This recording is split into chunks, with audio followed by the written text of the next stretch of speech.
Samuel, he asks, did you notice that the captain is directly bearing down upon that vessel? We usually approach other ships with our broadside visible. What do you think is going on? طبعا سايلاس بيسأل سامويل، بيقول له سامويل بيسألني، ما لاحظتش ان الكابتن بتاعنا متجه بيهجم على السفينه اللي جايه علينا دي؟ هو اللي بيهجم عليها؟ احنا ما تعودناش على كده.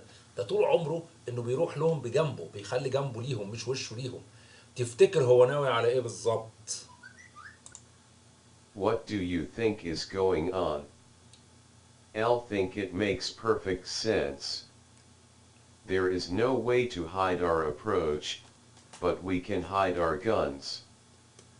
If we come at them directly, then they may not realize who we are until it is too late.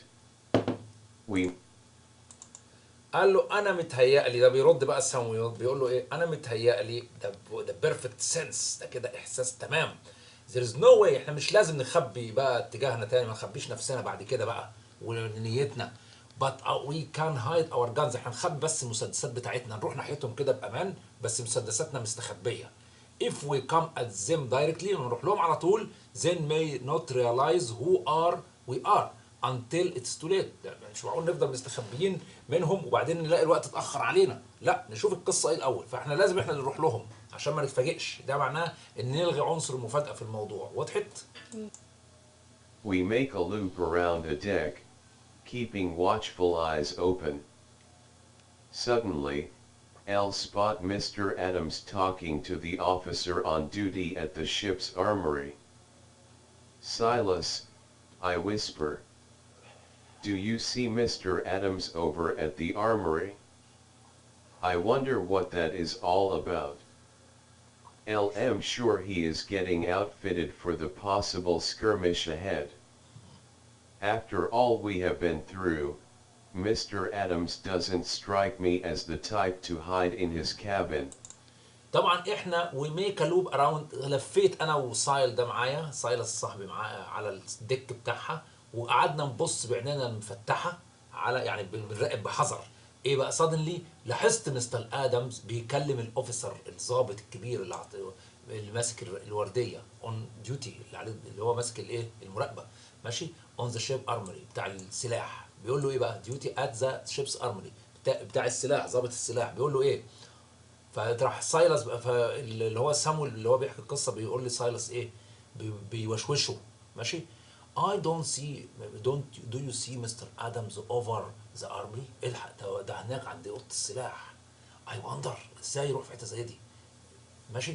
what is that all about؟ ايه ايه الموضوع بالظبط؟ I'm sure he is getting outfitted، ده الظاهر بيستعد لايه؟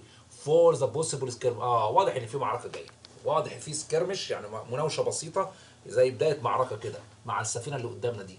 after all we have been مستر بعد تفكيرنا ده كله مستر ادم does not strike، مش معقول as a type of hide in cabin. واضح ان مستر ادمز هيشارك، مش هيستخبى في الكابينه. بس كده ده اكشن. We have made good time chasing the unknown vessel ahead. Smooth seas and a good tailwind have given us the advantage, and we can distinctly see the ship in front. At the ready, men, we hear one of the officers call. Silas and I quickly get into position. My heart is pounding nervously. Even though I am an officer in training, my actual combat experience is limited. Despite the fact that we are at war with the British, I have not yet been involved in a real battle. We have made good time chasing، قعدنا نطارد السفينة، chasing نطارد السفينة اللي قدامنا اللي مش عارفين هي صفاتها ايه. وكان عندنا ميزة كبيرة جدا، ليه بقى؟ الويند كانت في اتجاهنا واحنا بنطارد، مش عكسنا مثلا، فكانت مديانا ميزة كبيرة جدا في مطاردتها. يبقى واضح انها كانت السفينة الثانية مش في اتجاه الريح قوي، كانت واخدة زاوية، لكن هما كانت الريح بتزقهم كويس جدا في اتجاه الثانية، فكانت في ادفانتج، مفيش مجهود بيتبذل، ومشينا على طول في اتجاههم.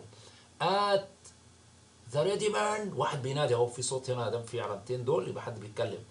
الاوفيسرز بيتكلموا، مستعدين يا رجاله؟ سيلز سايلس اند اي كويكلي جيت انتو بوزيشن، خدنا مكاننا احسن قربنا منهم جامد.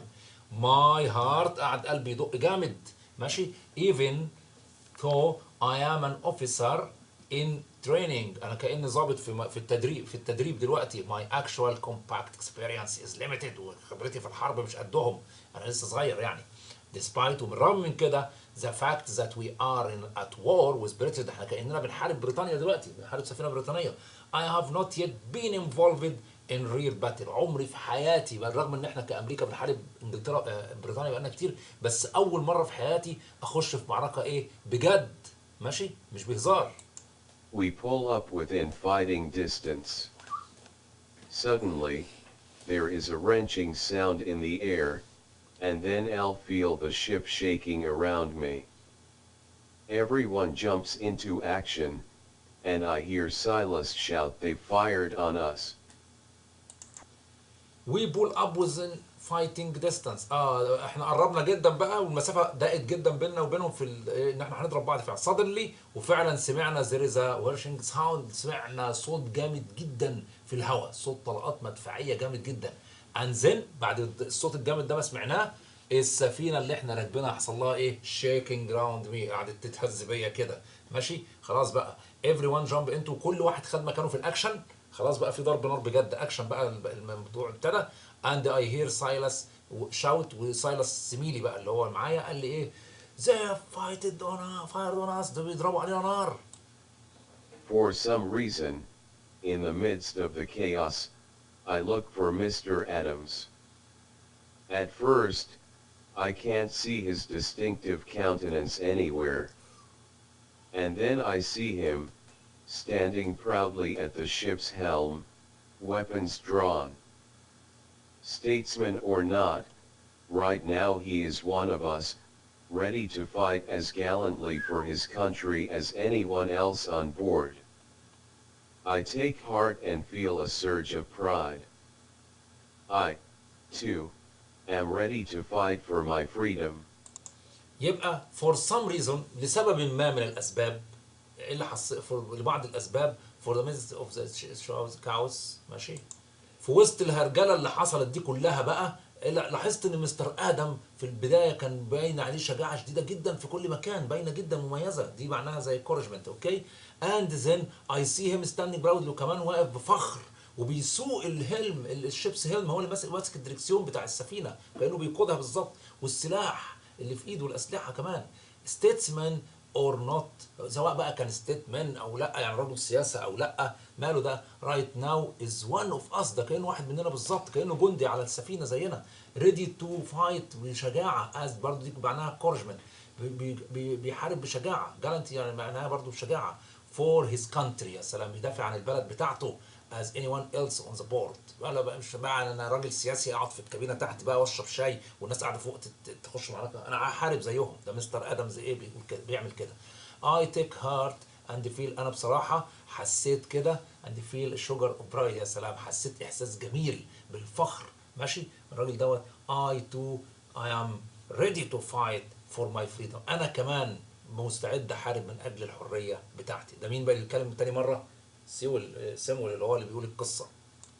However, before I can even draw my weapon, the cry of "Stand down" roars through the ship. Captain Tucker has tummed the Boston to her broadside, and we are preparing to return red on the British vessel.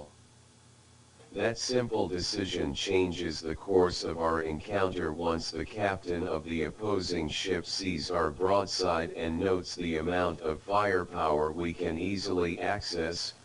He immediately surrenders. Our officers board his vessel, commandeer all weapons and supplies on board, and take prisoner every member of the crew. ايه اللي حصل بقى؟ however before I can even draw my، قبل ما اسحب السلاح بتاعي اصلا من مكانه وعشان اضرب نار، سمعت كلمه stand down stand down، وقف ضرب النار، وقف ضرب النار في السفينه. مين اللي بيقول كده؟ كابتن تكر نفسه بيقول كده. has turned to Boston، وكانه راجع لبوسطن تاني. for to her broadside، بالسفينه بجنبها. ليه بقى؟ and we are preparing to return fire ماشي on British vessel، عشان نضربهم بقى من ناحيه الجنب ماشي، بيلف كده عشان يضرب بالجنب. وبعدين ايه ذات سيمبل ديسيشن ده عمل ايه بقى؟ change the course of the our encounter في المواجهه بتاعتنا معاهم. once the captain of opposing ship sees the broadside and notes the amount of firepower. لما شافوا الكلام ده كله ضرب النار ده we can easily access احنا ممكن نروح على طول عليهم. he immediately surrender. وبعد التاني بيتكلم على التاني بقى. طبعا ضرب النار الكثيف ده اللي حصل مننا والكلام ده كله على الناس المهاجمين علينا خلاهم يعملوا ايه؟ على طول يغيروا وجهه نظرهم ويوقفوا ضرب النار، وبعدين يحصل ايه؟ عمليه استسلام immediately surrenders، وبعدين استسلموا فورا. وبعدين الاوفيسر بتاعنا قال لنا ايه؟ بورد اون فيزل طلع على السفينه بتاعتنا وقال لنا يلا كله يس يلا اطلعوا عليهم وخدوهم بسرعه، خدوا منهم كل حاجه. كل واحد يستولى على الاسلحه بتاعتهم بتاعت التانيين والامدادات اللي على السفينه بتاعتهم، وخدوا كمان الناس اللي هناك دي، خدوهم، خدوا كل الاستاف بتاعت السفينه الثانيه كانهم اسرى برسونير عندنا، ناخدهم اسرى معانا. اسرى يعني ايه؟ يعني ناخدهم يعني خلاص ناخدهم ونحطهم في السجن عندنا، انهم كانوا عايزين ايه؟ يهجموا علينا. فكده خدوا اسرى. يعني ايه الحرب؟ لما انت بتنتصر يا اما بتموت اللي قدامك يا اما بتاخده هو حي. اذا خدته هو حي بتكتفه كده من ظهره وتعمل له ايه؟ وتخليه اسير عندك، يبقى اسير عندك انت، ما يعملش حاجه، بيتكتف ويفضل قاعد ساكت ماشي لغايه ما نستبدله باسرى زيه عندهم عند الجانب الثاني. دي نظريه الاسرى. As we explore the deck, it becomes apparent that Captain Tucker's decision to give chase was the correct one. The British ship Martha is a letter of marque, meaning that it is a privately owned ship that the British government has authorized to attack and capture enemy vessels. In this case, the Boston on board, we find significant weaponry, as well as a substantial amount of valuable cargo. Truly, had we not given chase, the Martha would have attacked us, forcing us into a more costly engagement. طبعا احنا اتاكدنا اللي حصل ده اكد لنا حاجه واحده، ان الكابتن توكرز ديسيشن كان صح ان احنا نطارد السفينه دي. ليه؟ لانه لاحظ عليها ايه؟ ذا بريتش شيب اسمها مارثا، يبقى احنا سفينتنا السفينه بتاعتنا كان اسمها ايه؟ بوسطن. هجمه مارثا دي ليه؟ مارثا دي ليه؟ ليه؟ لان كان عليها لتر ام بتاع مارك ده. مارك ده معناه ايه؟ meaning that it is privately owned ship by British government. دي العلامه بتاعتها. مارتا دي ام دي معناها انها حكومه بريطانيا. الحكومه البريطانيه كانت جايباها للحكومه البريطانيه، بتقول للسفينه بتاعتها دي مارتا امشي في البحر ماشي وامسكي واهجمي على اي سفينه بتاعت اعداء زي امريكا، اللي هو السفينه بتاعت سامويل اللي بيحكي دوت هو وسايلس ماشي. وبعدين يعني كان ممكن يقبضوا علينا ان كيس بوسطن دي بقى، يعني في حالتنا احنا دي كانوا هيقبضوا على بوسطن اللي هي السفينه بتاعتنا اون بورد وي فايند سيجنيفيكانت. وطبعا لما طلعنا على السفينه بتاعتهم بقى ما شاء الله لقينا بقى حاجات جميله، لقينا كميه كبيره من الاسلحه، وكمان لقينا كمان بضاعه قيمه، حاجات قيمه غاليه ماشي، وكمان امدادات واكل وحاجات زي كده. ترولي فعلا had we not given chase، لو ما كناش احنا طاردنا السفينه دي مارتا دي فعلا كانوا هم هيقدروا يهجموا علينا اتاك اس، وكمان ياخدونا ويقبضوا علينا ويعتبرونا احنا الاسرى عندهم بدل ما حصل العكس. اذا الهجوم خير وسيله للدفاع ولا لا؟ حتى في الكوره لما تهجم انت على الخصم بتاعك في فريقه وتجيب فيه جوان تضمن ان ما يجيش فيك ولا جون. اسمه الهجوم خير وسيله للدفاع. فهو ده اللي عملوه، انهم هجموا وفازوا في المعركه البسيطه دي. طبعا اقدر اقول الحدث ده كله، الحدث اللي حصل هنا في الحته دي كلها ده الكلايمكس بتاع القصه، ان ضربوا نار وفعلا هم انتصروا. الباراجراف 39 و40 ده تحديدا هم دول اللي فيهم الكلايمكس بتاع القصه. بعد كده هيجي ايه بقى؟ الفولينج اكشنز. اكيد الفولينج اكشنز هي اللي ايه اللي هتيجي، صح ولا انا غلطان؟ We bring the ship's crew on board and continue on our journey to Europe. The officers release us from our all hands just as I am to begin my watch. Silas, ever the adventurer, bemoans the fact that we did not get to fight in a battle with the British. I, on the other hand, am both relieved and, for the first time, ready for the next steps. وي برينج احنا جبنا الكرو بقى بتاع السفينه الثانيه اللي قبضنا عليهم وخدناهم عندنا اون بورد اند كونتينيو، او خدناهم معانا. الجنود بتوع السفينه الثانيه دول اسرناهم وخدناهم معانا لاوروبا. ذا اوفيسرز ريليز اس from our all hands. خلاص بقى قال لنا خلاص موضوع all hand ده مش هنقوله تاني، احنا انتصرنا في المعركة البسيطة دي. just I am being my watch to begin my watch. خلاني بقى ايه ابتدي اراقب تاني، ما بقتش خلاص هو دور المراقبة، يا دور سامويل وصاحبه دوت ايه انهم يراقبوا بس، يبصوا بالمنظار كده ويراقبوا، مفيش بقى ضرب نار تاني. سايلاس ايفر ذا ادفنتشر، هو بيقول له فعلا الادفنتشر ديت تخلي الواحد ايه يتحسر على الوقت اللي ان احنا ما كناش دخلنا في المعركة بجد مع الناس دول قبل كده، لكن مش مشكلة. I am on other hand، ولكن في الجانب الآخر إيه I'm pause relief، بنقدر نعالج ايه يعني زي يعالجوا الجرحى اللي في البتاع دوت and for the first time ready for next step. مش مشكلة يعني تقريبا دورهم غير المراقبة كمان، إذا كان في حد يتجرح هم بيسعفوه، ما كانوش يعني بتوع معارك أو هم مش زي الجنود التانيين. خدت بالك دورهم إيه زي الهلال الأحمر كده. ماشي شوف اللي بعدها. There will be other battles in which I will be forced to take up arms against my enemies. However, seeing Mr. Adams ready and willing to fight for our country gives me the confidence I need to واضح ان كان في there be an other battle، ففي معركة من نوع تاني مع مين؟ I'll be forced to take up arms، ممكن اخد القوة العسكرية دي against my enemies، ان انا اتعارك مع الايه مع الاعداء بتوعي. however seeing Mr. Adams، كمان كنت اشوف مستر ادمز ده مستعد دايما ومتحمس للصراع مع من اجل الوطن بتاعنا، ماشي بمنتهى الثقة. ماشي I need to what بقى، تعال نشوف كده I need to ايه، دي اخر باراجراف اهو خلاص. country gives me the confidence I need to continue. As we sail on toward Europe, I look off into the horizon. I may not know what my future holds, but I know that with dedicated patriots like John Adams at our helm, it will be a glorious future, indeed. يعني انا عرفت ان دوري بقى في المعركه اللي جايه هو ايه، دوري دايما ان انا اتصدى للاعداء واقف قصادهم. وكمان لما اشوف مستر يعني الحافز بتاعه شاف ايه بقى، ايه الحافز اللي حفزه على كده الولد ده وهو صغير كده انه يكبر يبقى زي مين؟ ادمز.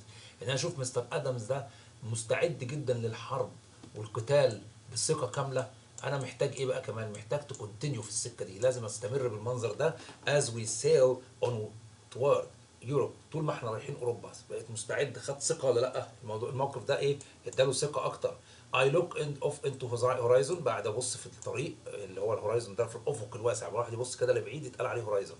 I may not know what may future hold، انا مش عارف المستقبل جايب لي ايه، عارف كده قابلنا حدث زيه تاني مره تانيه ولا حاجه. but I know that with dedicated virtues ايه بقى، لكن انا كراجل لازم اكرس حبي كله للوطن. باتريوتس يعني ايه؟ حب الوطن بتاعي، ان انا احب الوطن بتاعي جدا. لايك يعني خد درس في حب الوطن بتاعه زي جون ادمز اللي هو فين، اللي هو قاعد بيسوق السفينه اللي موجود في مقدمه السفينه بتاعتنا. it will glorious future، واضح انه هيبقى مستقبل مزدهر حقا indeed بجد.